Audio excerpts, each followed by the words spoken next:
Today we got Joe Exotic for round two. I'm going to go ahead and ask him about the situation that occurred recently with Ryan. He was unalived by a tiger. Also, I feel like tabloids have been trying to throw him in the mix of it like he had something to do with it, which is absolutely absurd. So I'm going to go ahead and let him have some time and speak on that. And let's get into this. What up, Joe? Hey, I appreciate you having me, man. Absolutely, always, brother. I'm gonna go ahead and read this little article and stuff because I know you've seen a few of them because you're pretty, out there on social media. I'm just gonna read this article and see what you have to say about it. So it says, Okay. A tiger handler who has acquired some of his tigers from the zoo owner known as Joe Exotic was fatally mauled on Saturday by a tiger at his family-run zoo in southeastern Oklahoma, the authorities say. The handler, Ryan, 37, was near the end of the show at Growler Pine Tiger Preserve, where the tiger was raised since it was a cub, suddenly attacked him. Obviously, when you're messing with, animals like that, there's always some kind of concern. But how common would you say something like that is? Or is this the first instant where you've actually seen somebody get hurt like this? Well,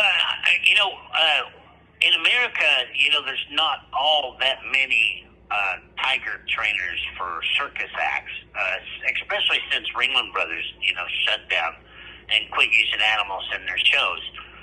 Siegfried and Roy Horn got, eaten by his tiger on stage. And America's had its share. A lot more of them happen overseas than in America. But,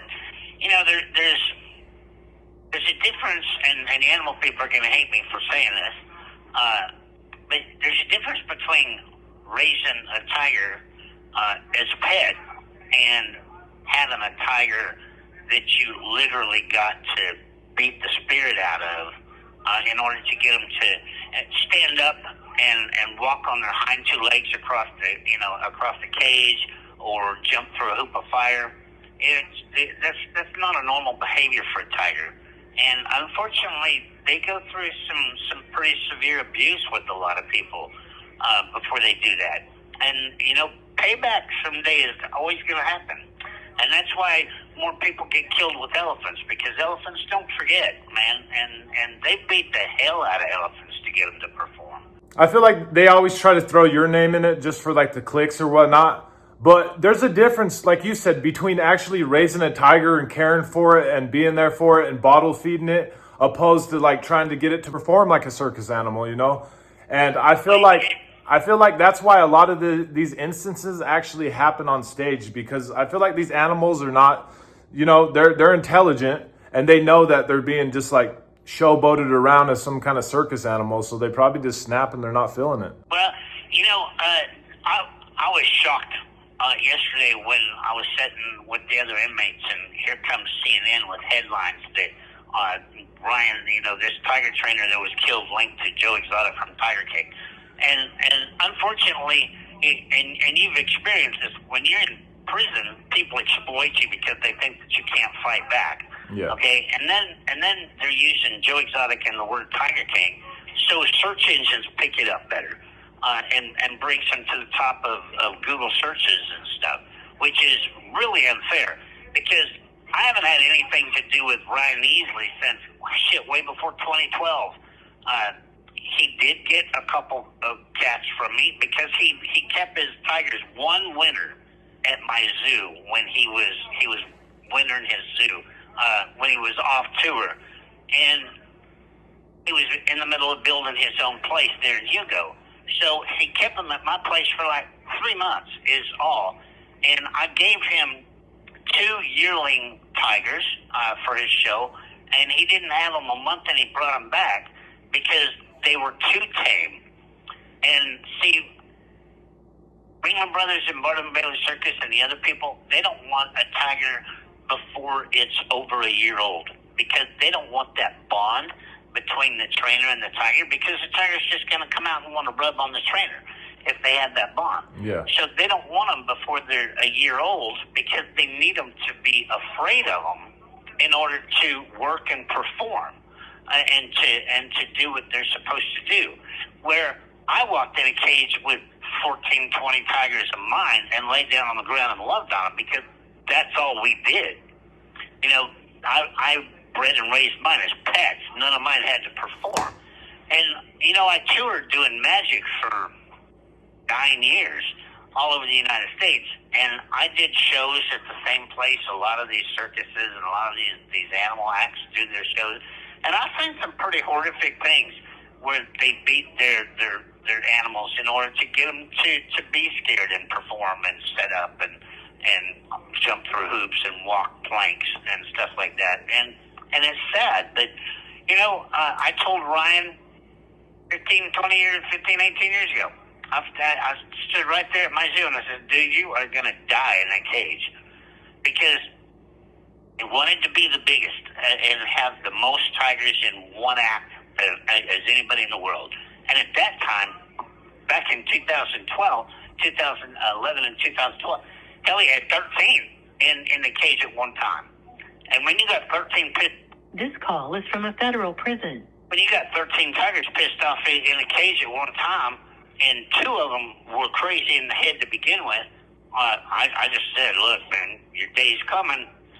And was I shocked? No, absolutely not. Is it sad that somebody died? Yeah, absolutely.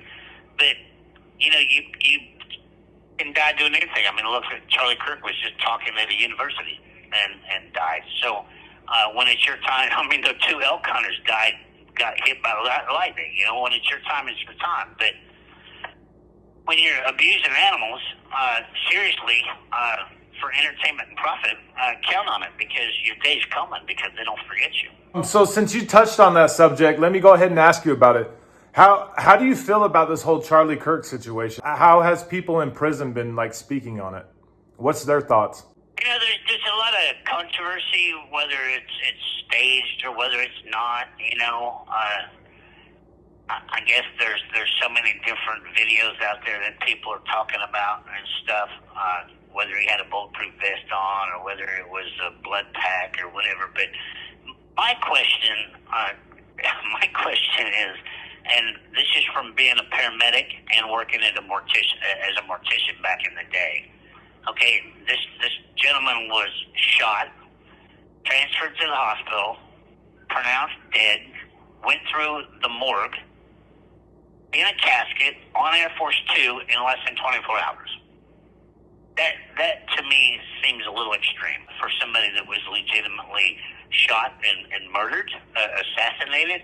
That they moved his body even from the state that fast with the crime scene that big. Charlie Kirk had a big impact on my life, I feel like, because there's hours out of my day I used to sit there and, watch him preach the gospel and stuff. And I got a lot of respect for him, but there is definitely a lot of inconsistencies. The entry wound was more of an exit wound, in my opinion. Okay, well, I was just listening to, I sleep with the radio in my ears because of the noise in here, but, so I hear a lot. And they're saying now that his neck bone stopped the bullet from going through and hitting somebody behind him. The video that I saw when they first said it on the news, the blood came out of the exit wound, not the entrance wound. Yeah. So how did that happen if the spinal cord stopped the bullet? There's just a lot that doesn't make sense. But I respected the guy because a lot of people gave him hell about the LGBTQ community and shit like that. But the couple shows that I saw him do, he was like, whatever you do in your bedroom is your business. But respect the people when you're out in the public and not force it in their face. And he actually he opened a dialogue to debate anybody. Yeah, he's definitely one of a kind, man, for sure. Like I said, there's a lot of inconsistencies in the story, but who knows? Also, Tyler, the person that was the alleged shooter, is saying that if he speaks about who actually orchestrated it, that they are going to come for his family and stuff. And there's even reports from neighbors that said there was some black SUVs parked outside of his house like 2 weeks prior to it even happening. On top of that, there was an airplane that flew out of Provo Airport. If you guys don't know, Provo Airport is like a little, just like I heard about that, and it didn't have a flight plan or something? Yeah, so like Provo Airport is just like a little private airport for like, You know, mostly like celebrities and people that have money like that, or people that are flying like little Cessnas. They said that they turned off like the GPS on the plane. And then they said that they ended up tracking the plane that flew into Israel. I don't know how true that is. Obviously, there's a lot of CGI stuff that's going on, and AI, and people make up stories, and a lot of people lie in the tabloids or whatnot. But I definitely think it's something to look into for sure. That's why I put a press release out yesterday. This thing beeped, we've got about a minute. But I put out a press release yesterday.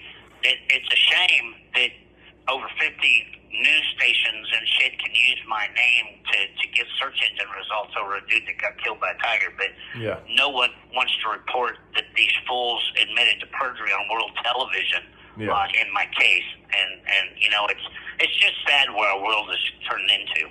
All right, well, Joe had to go. Obviously, he's in federal prison, and he has a time limit on his phone calls. I want to know you guys' thoughts, not only on the Joe Exotic situation. Do you guys think it's fair that they're using his name for clicks and trying to throw him in the mix of this Ryan situation? What do you think about the whole Charlie Kirk situation? I would love it if you guys put your opinions in the comment section. But do remember, Charlie is gone, so don't be disrespecting a dead man in the comment section. Much love and respect, y'all.